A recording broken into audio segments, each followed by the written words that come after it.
Alors maintenant, on va voir label et add et add label.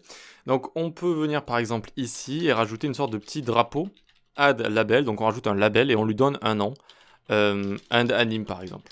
On est vers la fin de notre timeline ici. Et donc ça va être un point précis dans notre timeline qu'on va pouvoir référencer lors de la déclaration, lors de l'exécution de nos twins et aussi lorsqu'on va utiliser des méthodes liées au timeline.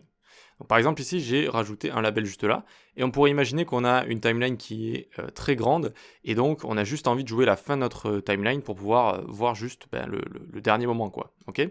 Donc ici je vais mettre un anime et je vais le référencer dans ce que je suis en train de chercher ici. Donc je recherche ici que c'est recherché. Je recherche cette fin ici, j'actualise et je vois qu'il se passe pas grand chose en fait. Il se passe pas grand chose parce qu'en fait là ça anime encore un tout petit peu mais vu que je l'ai fait démarrer à moins 0,75 juste pour 0,25 secondes. Vous voyez, j'arrive, hop, et juste pendant 0,25 secondes, ça continue de s'animer. Donc ici, on va enlever pour l'instant ces paramètres pour mieux comprendre ce qui se passe. Donc chaque animation va durer 1 seconde. Et donc vous voyez que ici, je suis allé à partir de l'endroit end anime ici, et j'ai joué comme ça directement. Hop, j'ai joué directement. Et donc j'ai pu démarrer à partir de cet endroit. Donc ça peut être utile dans des conditions. Tiens, l'utilisateur a fait ceci, je vais démarrer à partir de là. Tiens, il a fait cela, je vais démarrer à partir de là. Mais aussi, quand on va coder, ça nous permet d'aller directement à la fin d'une timeline et de regarder juste l'animation de fin, par exemple. Okay, donc là, je vois juste l'animation de fin. Et on n'a même pas besoin d'utiliser seek pour ça, ça fonctionne avec play également. Voilà, donc on peut... Donc je récapitule ce qui se passe ici. Notre timeline démarre en pause true, donc elle est posée de base, mais au bout de 1 seconde, eh bien on va la rejouer. La rejouer à partir d'où? À partir de cet endroit-là, à partir de ce label. Voilà.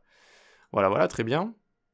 Néanmoins, il y a quand même un petit drawback, des petits inconvénients. C'est-à-dire que si on commence à rajouter, comme je vous avais montré, des valeurs ici, donc juste par exemple ici, moins 0,75, tac, eh bien certes, on arrive à ce moment précis et il y a encore un peu d'animation pour cet élément-là, donc celui-là, mais ça dure 0,25 secondes et il est déjà apparu en fait. Donc bon, on voit pas vraiment ce qui se passe. Mais on peut les faire démarrer à, par exemple, moins est égal 0,75 également. Et donc normalement on devrait avoir notre animation juste ici. Donc on peut également, en rajoutant les labels ici, les faire démarrer à des points précis par rapport à ce point dans la timeline. Ok ? Voilà donc pour les labels, on a add label comme ça. Alors on va enlever tout ça, ce sera plus facile à comprendre. Donc on a add label pour ajouter juste des labels précisément, mais on a également juste add comme ça. La fonction add, rajouter. Et donc si on lui rajoute comme ça un élément, ça va comprendre qu'on lui rajoute un label. Donc ce qu'on a vu précédemment, vous voyez que ça fait exactement la même chose. Ok. Mais on peut lui rajouter également autre chose. Par exemple, on peut rajouter des twins. Donc si on avait créé un twin à la volée en dehors de notre timeline, hop, on peut le rajouter juste ici, c'est possible. Mais on peut aussi rajouter, ce qui est assez sympa et que j'utilise assez, ce qu'on utilise assez, c'est une fonction callback ici, et dire par exemple fin de timeline. Voilà, quand on arrive à la fin de la timeline, eh bien ça va se jouer. Alors vu que j'ai mis play ici end anime et que ça n'existe plus, ce label, hop, on va l'enlever et ça devrait mieux fonctionner. Et donc là, normalement, hop, ça joue notre timeline, donc 1 seconde par 1 seconde.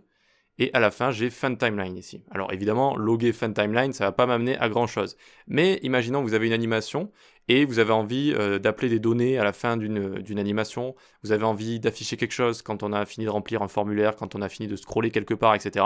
Et aussi quand on a envie de toucher à des variables par exemple qui sont en dehors comme ça d'une timeline, il y a des variables index, il y a des variables timer, etc. On veut stopper un timer par exemple pour un quiz ou quoi que ce soit, eh bien on peut le déclencher directement ici à partir d'une fonction callback qu'on va rajouter juste là avec add comme ça.